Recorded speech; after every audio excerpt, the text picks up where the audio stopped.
వెతలు తీరును కృపలు దొరుకును సాటి లేనిది యేసుని నామం యేసునామమే మధురం మదిలో తలచిన ధన్యం యేసునామమే మధురం. ప్రభువునందు ప్రియమైన దేవుని బిడ్డలారా, నేటి వాక్య ధ్యానం కొరకు ప్రార్థన చేద్దాం. దయచేసి తలలు వంచండి, ప్రార్థనలో ఏకీభవించండి. మమ్మలను మిక్కిలిగా ప్రేమిస్తున్న మా ప్రియ పరలోకపు తండ్రి, మీ పరిశుద్ధ ఘననామమునకు వందనములు స్తోత్రములు చెల్లిస్తున్నాము. ప్రభువా అని పిలిచే భాగ్యం మాకిచ్చారు. మీ పేరిట ఈ లోకంలో జీవించుచు ఉన్నాము. నీ చిత్తము నెరవేర్చుట మాకు నేర్పండి. మా ప్రేక్షకులు ఆధ్యాత్మిక రక్షణ భాగ్యములోనికి నడుచుటకు కృపనివ్వండి. యేసు నామమున వేడుచున్నాము తండ్రి, ఆమెన్. ప్రియమైన దేవుని బిడ్డలారా, మీ పరిశుద్ధ బైబిల్ గ్రంథాన్ని తెరిచి ఎఫెసీ పత్రిక 4వ అధ్యాయం 31, 32 వచనాలు, చివరి వచనాలు మీ ఎదుట ఉంచుకోండి. ఎఫెసీ పత్రిక 4వ అధ్యాయము 31 వచనం. సమస్తమైన ద్వేషము, కోపము, క్రోధము, అల్లరి దూషణ, సమస్తమైన ద్వేషము, కోపము, క్రోధము, అల్లరి దూషణ, సకలమైన దుష్టత్వమును మీరు విసర్జించండి. ఏలయనగా మీరు ముద్రింపబడితిరి. ఇది క్రైస్తవునికి వ్రాయబడుతున్నది, అన్యునికి కాదు. నేను కొంచెం వివరంగా చెప్తాను, మీరు జాగ్రత్తగా వినాలి. కోపము విసర్జించండి, క్రోధం విసర్జించండి, ద్వేషం విసర్జించండి, అల్లరి విసర్జించండి, దోషణ విసర్జించండి, దుష్టత్వాన్ని విసర్జించండి. Let all bitterness and wrath and anger and clamor and slander but put away from you along with all malice. దుష్టత్వం, సకల దుష్టత్వం విసర్జించాలి. క్రైస్తవుడు అంటే కోపమును విసర్జించాలి. కొంచెం జాగ్రత్తగా వినాలి. It's a very difficult experience. ఒకరోజు నేను చాలా సీరియస్ అఫెండ్ ఒక ఆయన చేస్తే దాని మీద మాట్లాడుతున్నాను. కొంచెం కోపంగా మాట్లాడుతున్నాను. వెంటనే నా పక్కన అతని సోదరుడు అన్నాడు, సాగర్ గారు, ఆయన ఇలా చేశాడు అని అంటే డిఫెండబుల్, కానీ మీరు ఇలా మాట్లాడటం మాత్రం అఫెండబుల్ అన్నాడు. అర్థమైందా?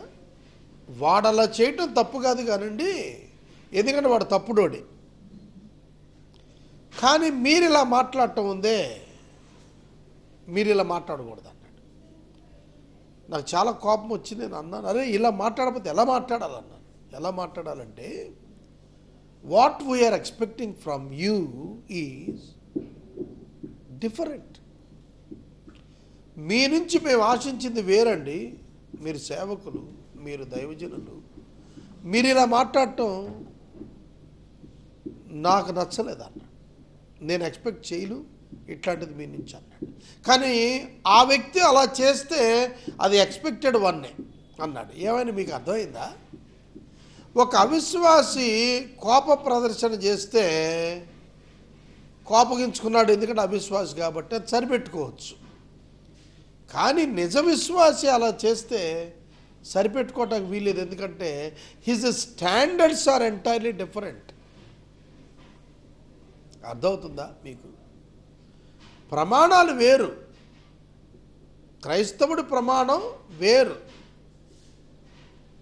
కాబట్టి నువ్వు మనిషివి అయినా నువ్వు క్రైస్తవుడివి మానవత్వం కంటే ఒక step forward above. Not only the humanity includes the divinity. That is the character of the Christian. క్రైస్తవునిలో ఉట్టి మానవత్వమే కాదు, సమిళితంగా దైవత్వం కూడా ఉంటుంది. ఆ దైవత్వ భావన మీలో కనపడకపోతే పీపుల్ డజంట్ యాక్సెప్ట్ యూ, ప్రజలు ఒప్పుకోరు. అర్థమవుతుందా? ఒక బ్రోకర్ పని చేశాడు అని అంటే తప్పు లేదు, ఎందుకంటే he was declared as the broker and is doing the work. కానీ ఒక సేవకుడు బ్రోకర్ పని చేస్తే కుదరదు, ఒప్పుకోవటానికి లేదు. ఒక వడ్డీ వ్యాపారస్తు డబ్బు సంపాదించాడంటే తప్పులేదు, వడ్డీలు ఇచ్చాడు సంపాదించాడు. మరి సేవకుడు సంపాదించాడంటే వడ్డీల మీద. కాబట్టి బికాజ్ వీ ఆర్ క్రిస్టియన్స్, మనము పరిశుద్ధాత్మ చేత యందు ముద్రింపబడ్డాం కాబట్టి విసర్జించి తీరాల. It's very difficult, it's not easy. Salvation is free, but continuation of the salvation is very costly. రక్షణ ఉచితమే, రక్షణలో కొనసాగుట మాత్రం చాలా పెద్ద ఖరీదైన విషయం. It demands sacrifice, it demands much price. కాబట్టి క్రైస్తవ్యం సాధారణం కాదు, క్రైస్తవ్యం సామాన్యం కాదు. ఒక మనిషి సంపూర్ణ మనిషికి ఎదగాలి అనంటే దైవికంగా అతడు ద్వేషం మానాలి. ద్వేషము అనేటువంటి పదం మనం ఆలోచిస్తే, ద్వేషము బైబిల్లో మొట్టమొదట మనకి కయీను హేబేలు యొక్క చరిత్ర కనిపిస్తుంది 4వ అధ్యాయం ఆదికాండంలో. అక్కడ ద్వేషించాడు, కయీను హేబెలును ద్వేషించాడు. Hated, Cain hated Abel. కనుక పాపం పరిపక్వమై మరణానికి వెళ్ళే దిశగా ఈ ద్వేషం నడిపిస్తుంది. ఒకడి మీద ద్వేషం ఉంటే అతన్ని సాధించటానికి ప్రయత్నం చేస్తారు, వాడిని నష్టపరచడానికి ప్రయత్నం చేస్తారు. ఒకటిపై కోపం ఉంటే అతన్ని నష్టపరచడానికి చూస్తారు. క్రోధం ఉంటే కూడా అంతే. అల్లరి, దూషణ, దేవుడు వీటికి కర్త కాడు. క్రైస్తవుడు వీటిని అభ్యాసం చేయకూడదు. ఇవి విసర్జించుట అభ్యాసం చేసుకోవాలా, ఇవి విసర్జించుట అభ్యాసం చేసుకోవాలి తప్ప మరొకటి కాదు. ఇవి శరీర క్రియలు. ద్వేషము, క్రోధము, కోపము, అల్లరి, దూషణ, దుష్టత్వం ఇవన్నీ కూడా శరీర సంబంధమైనటువంటి లక్షణాలు. ఈ శరీర సంబంధమైనటువంటి ఈ దుర్గుణాలు ఒక మనిషిని అపవిత్రపరుస్తూ తీర్పులోకి తెచ్చేస్తాయి. కాబట్టి once you are regenerated, once you feel that you are saved, you must leave all these. ఇవన్నీ వదిలేయా. ఇవాళ నేను ఒక 2 వ్యక్తులకు ఫోన్స్ చేశాను ఉదయం నుంచి. వాళ్ళు ఫోన్లు ఎత్తటంలా. ఇంట్లో వాళ్ళకి చేశాను, వాళ్ళు ఫోన్లు ఎత్తటంలా. మరల చేసేటప్పుడు ఎవడో ఫోన్ ఎత్తాడు. ఫోన్ ఎత్తి చెప్పాడు, ఆయన లేడండి ఎక్కడన్నా, ఆ పక్కనే ఉన్నాడు. ఫోన్ ఎత్తని వాడు వాట్సాప్ చూస్తున్నాడు అనేది తెలిసిపోతుంది, టిక్స్ వస్తాయి, కలర్ టిక్స్. కానీ ఫోన్ ఎత్తడు, కలర్ టిక్స్ వచ్చేస్తున్నాయి. ఫోన్ దగ్గర ఉండి ఫోన్ ఎత్తలా. చాలా ఇంపార్టెంట్ ఇష్యూ. నాకే కాదు, అతను కూడా ఇంపార్టెంట్ ఇష్యూ. ఇప్పుడు వాడి మీద నాకు కోపం రావాలా వద్దా? ఇది నేను ప్రాక్టికల్గా చెప్తున్నా మీకు. ఇది రికార్డింగ్ చేస్తూ ఉన్న నిమిషం ముందు సంగతి చెప్తున్నా. ఇప్పుడు ఆ సోదరుడి మీద నాకు కోపం రావాలా వద్దా? బైబిల్ చెప్తుంది వద్దు. మరి కోపపడిపోతే ఎట్టా అంటోంది శరీరం. వాడు నన్ను అవమానం చేస్తున్నాడు, ఫోన్ ఎత్తకుండా పక్కన వాళ్ళతో మాట్లాడిస్తూ నన్ను అవమానం చేస్తున్నాడు అని నా శరీరం అంటుంది. అది శరీర ప్రకారం కరెక్టే. కానీ ఆత్మ ఏముంటుందంటే వద్దు, వాడిని ద్వేషించద్దు, లీవ్ దట్ ఫెలో, వాడి ప్రాబ్లం మనకు వదిలేసి. వాడు కాదు నీ ఆధారం, దేవుడు. వాడి హెల్ప్ లేకపోతే నువ్వు బతకలేవు అనేది అబద్ధం. దేవుడి సహాయంతో బతకాలి నువ్వు. కాబట్టి వాడి మీద కోపం తెచ్చుకుంటే, ద్వేషం తెచ్చుకుంటే ఏమొస్తుంది? లీవ్ దట్ ఫెలో, వదిలిపారేసే వాడు. Go ahead with your mission. ఇప్పుడు నేను కోపం మానాలా అంటే మానాల్సిందే. వాడు కాసేపటి ఎదురు పడతాడు, ఏం చెప్పాలా? ఎరా బాబు ఫోన్లు ఎత్తరా, నేను పిచ్చోళ్ళ కనపడుతున్నానా? అట్లా నేను అరిసేసాను అనుకోండి, ఉపయోగం ఏంటి? కాబట్టి విసర్జించాలి, కోపం విసర్జించాలి అంటే ఇట్స్ నాట్ ఈజీ థింగ్. సర్రని కోపం వచ్చేస్తుంది మనకు ఒక్కోసారి కొన్ని పనులు చూస్తే. అట్లాంటప్పుడే కోపం లేకుండా ఉండాలి. అవే పరీక్షలు అంటే ఆత్మీయంగా. కోపం వచ్చే పరిస్థితులను ఎలా చేసి దేవుడు కోపాన్ని జయించటానికి వాటిని అభ్యాసం చేయమంటాడు. మీరు ఎప్పుడైనా ఒక ఇండోర్ స్టేడియంకి వెళ్ళండి. ఇండోర్ స్టేడియంలో హర్డిల్స్ అని ఉంటాయి. హర్డిల్ అనే పదానికే అర్థమే ఆటంకం అని అర్థం. అవి ఏం చేస్తారంటే ఒక 10 అడుగుల దూరంలో 10 అడుగుల దూరంలో ఒక 3 అడుగులు ఎత్తు ఆటంకం. ఆ 3 అడుగుల ఎత్తు చెక్కతో చేసి ఉంటాయి, అవి పెడతారు. వీళ్ళు ఏం చేయాలంటే పరిగెత్తేవాడు అక్కడ 10 అడుగులు పరిగెత్తాలి, దాన్ని జంప్ చేయాలి. దాన్ని జంప్ చేసుకుంటూ అవతలకి వెళ్ళిపోతుండాలి. అలా ఓ 10-15 హర్డిల్స్ పెడతారు. హర్డిల్స్ అంటే ఆటంకాలు. ఆటంకాలు దాటి జయించాలి, అది ఆ ఆట. Life is a hurdles game. Life is a hurdles game. ఒక చోట క్రోధం అనే హర్డిల్, ఒక చోట కోపం అనే హర్డిల్, ఒక చోట ద్వేషం అనే హర్డిల్, ఒక చోట దుష్టత్వం అనే hurdle. Jump it, don't touch it, jump it. ఎంత కష్టం తెలుసా? ఎంతో కష్టం. కోపాన్ని అధిగమించడం అంటే చిన్న విషయం కాదు. మీకు తెలుసా, చిన్న పిల్లోడు కూడా కోప్పడతాడు. చిన్న పిల్లోడు, చాలా చిన్నోడు, 2 సంవత్సరాలోడు కూడా కోపాన్ని ప్రదర్శిస్తాడు. మా ఇంటి దగ్గర చిన్న బాబు ఉన్నాడు. నేను అన్ని ఊరికి నా దగ్గర ఉన్న ఒక పెన్తో ఊరినట్టు గిచ్చాను, ఊరినట్టు అటు గిల్లాను, అటు నొక్కాను. వాడు నా సీరియస్ చూశాడు, చూసే నో అన్నాడు. 2 ఏళ్ళే ఇప్పుడు వాడికి. నో అన్న తర్వాత మళ్ళీ నేనేం చేశానంటే ఇంకొంచెం గట్టి గుచ్చాను. వాడు టక్మని మంచం దిగి తలుపు సర్రమని లాగి వెళుతూ తలుపు గట్టిగా వేసేసి వెళ్ళిపోయాడు, బయటికి వెళ్ళిపోయాడు. వాడు కూడా కోపాన్ని ప్రదర్శించాడు.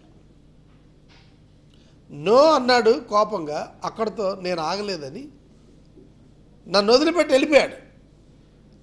తలుపు గట్టిగా వేసి కొట్టి వెళ్ళిపోయాడు. వయసు 2 ఏళ్ళే. కాబట్టి కోపము, క్రోధము, ద్వేషము ఇవన్నీ కూడాను బాల్యం నుండే ఉంటాయి మనుషుల్లో.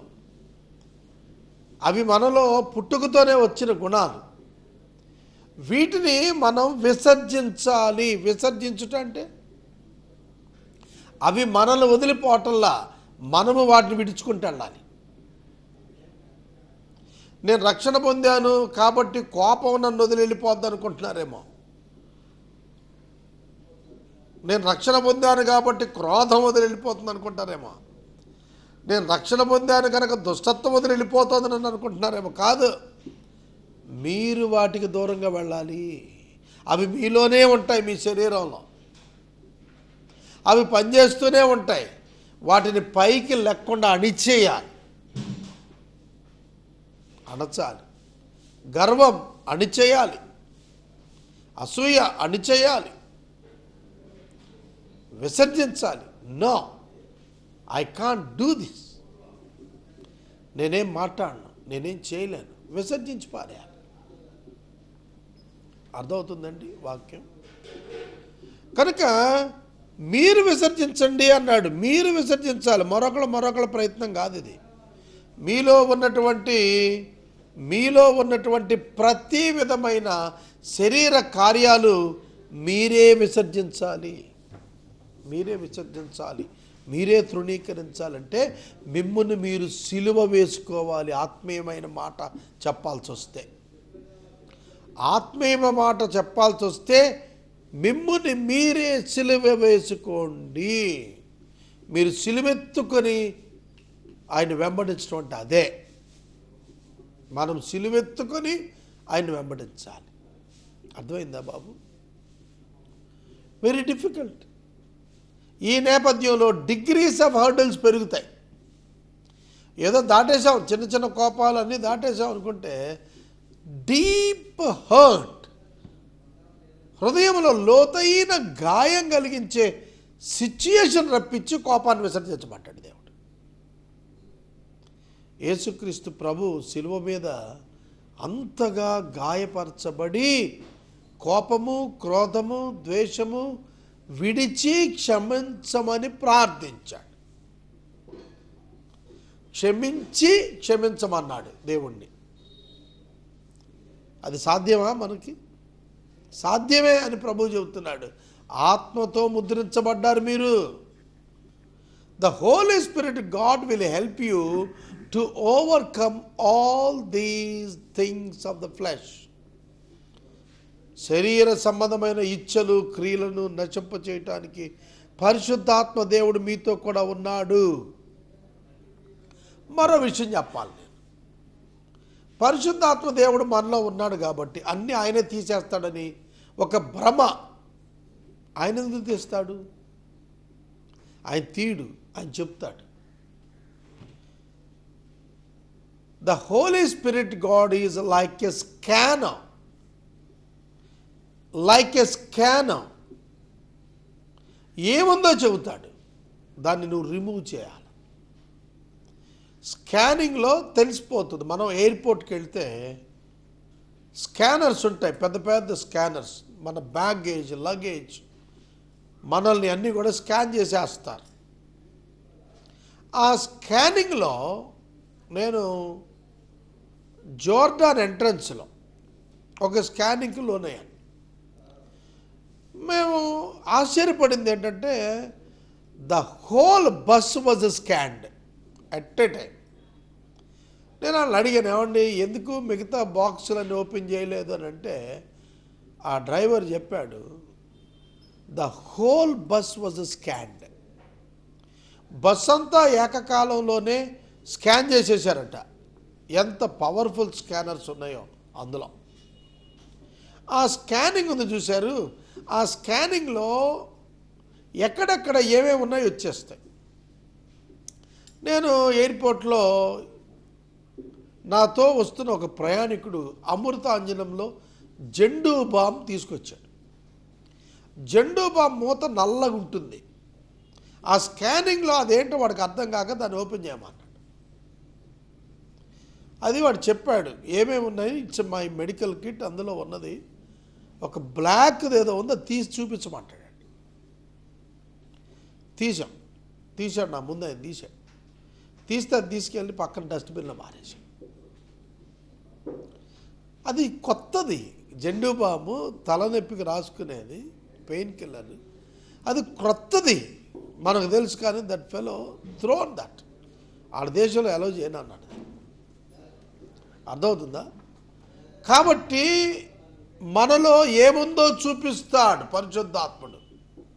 అవి మనం దాని నుంచి బయటికి రావటానికి మనం మారు మనసు పొందిన వారికి ఉండాలి. క్రైస్తవుడు మారు మనసు పొందినాడు. బాటిల్ సీసా తీసుకొచ్చి మందు సీసా తెచ్చి ముందు పెడితే 25,000 ఈ బాటిల్ ఖరీదు తాగమంటే no, I can't drink this, నేను తాగలేనని చెబుతాను. 25 రూపాయలు మంచినీళ్ళ సీసా పెడితే తాగుతాను. నువ్వు 25,000 రూపాయల విలువైన మద్యాన్ని తెచ్చి నా ముందు పెడితే నేను చెబుతాను, నేను చేయలేని పని, ఐ కాంట్ డూ దిస్. అర్థమైందా? విసర్జన అంటే అది. దాని విలువ తెలిసి విసర్జించటం. అర్థమైందా? అన్నెసరీ పనికిరాని లాభం, అనవసరపు లాభాలు విసర్జించాలి. వరకట్నం మనం విసర్జించాలి. లంచగొండితనం మనం విసర్జించాలి.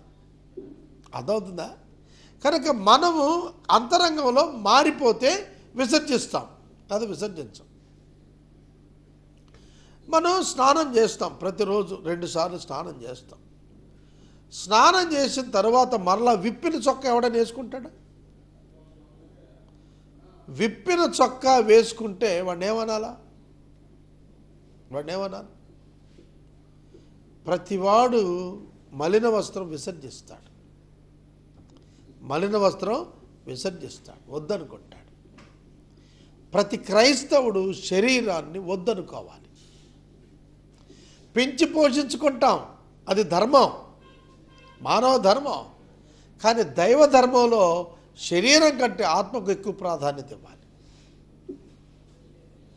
కొంచెం వినండి. Susanna Wesley, John Wesley, Charles Wesley గారి తల్లి 13వ శతాబ్దంలో జీవించారు ఇంగ్లాండ్ దేశం. సూజన్నా వెస్లీ, జాన్ వెస్లీ మధ్యన జరిగిన ఒక చిన్న సంభాషణ 700-800 సంవత్సరాల తర్వాత ఇవాళకి మనం చెప్పుకుంటాం. అదేంటంటే, జాన్ వెస్లీ చిన్నప్పుడు తల్లి దగ్గరికి వెళ్ళి అడిగాడు, what is the meaning of the sin, definition of the sin, పాపం అంటే ఏంటి మమ్మీ అని అడిగాడు. సూజన్నా వెస్లీ ఏం చెప్పిందంటే దానికి జవాబుగా, నీ ఆధ్యాత్మిక జీవితాన్ని నీ శారీరక జీవితం జయించినప్పుడు ఆ శారీరక జీవిత అవసరం ఎంత మంచిదైనా, గొప్పదైనా, ప్రాముఖ్యమైనదైనా అదే పాపము అని చెప్పింది. అదే పాపం అంటే నీవు నీతిగా ఉండాలి, అది ఆధ్యాత్మికత. కానీ నీ అవసరం కొరకు లంచం తీసుకోవాలి, అది భౌతిక అవసరత. కాబట్టి నేను ఎందుకు ఈ డబ్బు తీసుకుంటున్నానంటే, నేను చాలా పెద్ద మంచి కార్యం చేయటానికి డబ్బు తీసుకుంటున్నాను అని కట్నం తీసుకున్నా, లంచం తీసుకున్నా అది వైట్ అవ్వదు, అది పాపమే అవుతుంది. అది ఎంత మంచి పనైనా. కొంతమంది, నేను విన్నాను, కొంతమంది ఉద్యోగులు లంచాలు ఎందుకు తీసుకుంటారో తెలుసా? టు డొనేట్ ద చర్చెస్, సంఘాలకి డబ్బులు ఇవ్వటానికి లంచాలు తీసుకుంటున్నాడు ఒక పెద్ద ఆయన. వాడు తీసుకునే లంచంతో కట్టే గుడి. జోక్గా చెప్తూ ఉంటాడు ఒక ఆయన, పెద్ద ఆయన, స్టువర్ట్పురం దొంగలు దొంగతనానికి వెళ్ళే ముందు ప్రార్థన చేసుకున్నారట, దేవుడా మమ్మల్ని పట్టి బాక మేము నీ గుడి కట్టిస్తామని. నువ్వు చేసే దొంగతనంతో దేవుడు గుడి కడతావా? నువ్వు చేసే దొంగతనంతో పిల్లోడు ఫీజు కడతావా? నువ్వు తెచ్చే లంచంతో నీ పిల్ల పెళ్లి చేస్తావా? What kind of attitude is this? Leave it, వదిలే, చెత్త తోసే. అది లాభం అయినా సరే తీసేయి, అక్కర్లా. అట్లాంటి చెత్త లాభం మనకొద్దు, అట్లాంటి లాభం మనకొద్దు. ఎందుకంటే మనము విసర్జించాలి, మరియు కరుణ కలిగి, దయ కలిగి, క్షమించి బ్రతకటం చూపించాలి. Very difficult. దయ కలిగి ఉండాలంట, కరుణా హృదయం ఉండాలంట. దేవుడు మనల్ని ఎట్ట క్షమించాడో పాపులమని ఎరిగి వాళ్ళు పాపులమని ఎరిగి క్షమించాలట, మార్పు రాని వాళ్ళని. మారిన వాడిని క్షమించడం కాదు, మారని వాడిని క్షమించాలి. చాలా టఫ్ అండి ఇది, ఇంపాసిబుల్, హ్యూమన్లీ ఇంపాసిబుల్. మానవులంగా దీన్ని మనం ఒప్పుకోలేం. తెలిసి తెలిసి చేస్తున్న వాడిని మనం ఏం క్షమిస్తామండి? మీకు దయా హృదయం, కరుణా హృదయం మీకుంటే మీరు క్షమించేస్తారు. మీరేం చూస్తున్నారు? ఒక మనిషి పాపం చేస్తున్నప్పుడు క్షమించకపోవటానికి మీరు పాపం వైపు చూస్తున్నారు, అందుకే క్షమించలేకపోతున్నారు. కానీ దేవుడైతే దానికి వచ్చే శిక్ష వైపు చూస్తాడు, అందుకే దయ చూపిస్తాడు. అర్థమైందా? ఒకడు లంచం తీసుకుంటున్నాడు, మనమైతే ద్వేషిస్తాం, కోపం పడతాం. కానీ దేవుడు కరుణ చూపిస్తాడు, దయ చూపిస్తాడు వాడి మీద. ఎందుకంటే వాడు నరకానికి వెళ్తే ఎంత బాధపడాలో ఆయనకు తెలుసు. ఇవాళ మనం నరకం అనే పదం వాడేస్తున్నాం, కానీ దాని తీవ్రత ఏంటనేది మనకు తెలియదు, కానీ దేవుడికి తెలుసు. He knows everything. అందుకని ఆయన దయ చూపిస్తాడు, కరుణ చూపిస్తాడు. దయార్థ హృదయులుగా ఉండటం, దయగలిగి ఉండటం, కరుణాహృదయులుగా ఉండటం, క్షమించటం, ఇవి చేస్తున్నప్పుడు మీకు ఒక్కటే గుర్తుకు రావాలి, దేవుడు గుర్తుకు రావాలి. నా దేవుడు నన్ను క్షమించాడు దయతో, నన్ను క్షమించాడు కరుణతో, నన్ను అనుగ్రహించాడు, నా పాపాన్ని క్షమించాడు. నేను మారినందుకు కాదు, మారకపోయినా క్షమించాడు. నన్ను క్షమించాడు దేవుడు, కాబట్టి నేను క్షమించాలి. సింపుల్ తాత్పర్యం. నేను పొందాను కాబట్టి ఇవ్వాలి. I received the forgiveness so that I should forgive others. నేను అపాత్రుడనై పొందిన పాపక్షమాపణ సరిపోయినదైతే, సరి అయిందైతే, నేను పాపక్షమాపణ ఇతరుల విషయంలో అనుగ్రహించడం కూడా అంతే. కాబట్టి గుర్తుపెట్టుకోండి, మనం పాప క్షమాపణ పొందాం, పాప క్షమాపణ ఇతరులకు ఇవ్వటానికి మనం ముందుకెళ్ళాలి. నీ పట్ల అపరాధములు చేసిన వాడిని నువ్వు క్షమించమన్నాడు. అప్పుడే నీ అపరాధాలు క్షమించమని అడుగు అని అన్నాడు. కనుక ఇది క్రైస్తవ్యం అంటే ఊరికే చేతులపైకెత్తి పాటలు పాడటం కాదు, కొత్త బట్టలు వేసుకొని గుడికి వెళ్ళటం కాదు, పండగలు చేసుకోవటం కాదు, గుళ్ళు కట్టుకోవటం కాదు, బ్రతుకు మార్చుకోవటం. బ్రతుకు మార్చుకోవటం ఇది చాలా కష్టం. ఎప్పుడైతే నువ్వు ఈ బ్రతుకు మార్చుకోవటం వైపు అడుగులేస్తావో, every day is a prepared day to leave this world for you. ఈ లోకాన్ని వదిలేయటానికి నిస్సందేహంగా, నిస్సంకోచంగా ఆమెన్ అని చెప్పగలుగుతావు నువ్వు. అదే మరణాన్ని జయించిన అనుభవం అంటే, మరణ భయాన్ని జయించిన అనుభవం అది. అట్టి అనుభవంలోకి మనం రావాలి. మిమ్మల్ని దేవుడు క్షమించిన ప్రకారం మీరు కూడా ఒకళ్ళొకరు క్షమించుకోండి. Forgive each other, forgive each other. That is the lesson by the ending of the lesson chapter. ఈ అధ్యాయ ముగింపుకి లెసన్ ఏంటంటే love each other, love each other, forgive each other. ఒకళ్ళొకరు ప్రేమించుకోండి, ఒకళ్ళొకరు క్షమించుకోండి. You will start a new life with the forgiveness or forgiving others. You can start the new life. ప్రార్థన చేస్తాను. మమ్మల్ని మిక్కిలిగా ప్రేమిస్తున్న తండ్రి, వందనాలు, స్తోత్రాలు. వాక్యాన్ని నేర్పిస్తున్నారు. నూతనమైనటువంటి జీవితం మాకివ్వండి. క్షమాపణ ఇచ్చు మనసు మాకివ్వండి. యేసు నామమున అడుగుచున్నాం తండ్రి, ఆమేన్.